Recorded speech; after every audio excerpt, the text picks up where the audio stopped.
Okay, so this is part 2 of how I was able to get my dream job in film and TV and win an Emmy Award at the same time. If you haven't seen part 1, go back and watch part 1, and then some of this stuff might make a little bit more sense.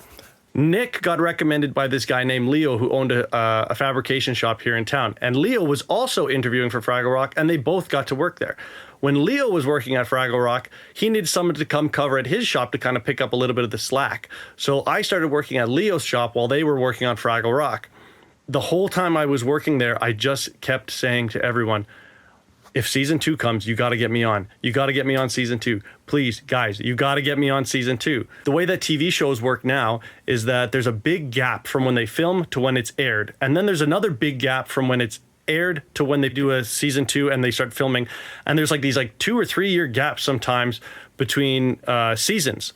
That gave me a lot of time to just basically harangue everyone I knew who was on Fraggle Rock to try to get me in there. And that was mainly Leo and Nick. So Nick bought his own shop doing these crazy giant styrofoam sculptures. And he let us use the back of his shop to build some makeups for this feature film I was doing. He helped me do that. And he brought in his buddy Jason, who was also working on Fraggle Rock in the creature shop to help with that as well. And Nick kept saying the whole time we were doing, he goes, I don't know what I'm going to say to them if Fraggle Rock comes back for season 2. Because now he owns this big company and he's got all these obligations and he doesn't think he can go back. I just kept telling him, I know what you're going to say. You're going to say, hire Pete instead.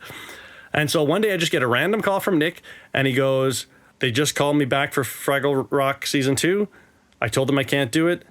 I told them to hire you and I couldn't believe it. I didn't realize that he was actually going to turn it down. I just couldn't believe it.